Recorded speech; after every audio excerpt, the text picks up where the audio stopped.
Hi, this is Unofficial design. The first way to make a starburst background, create a new layer.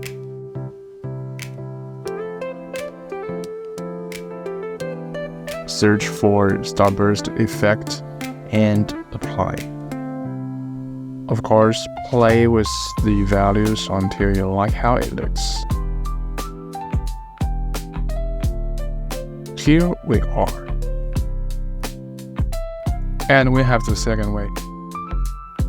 Search for CC particle world and change colors here.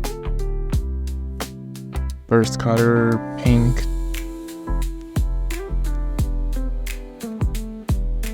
Okay, and for particles we choose star. Play around with these parameters. Go to physics and make sure gravity is 0. We can also create an adjustment layer and apply glow effect.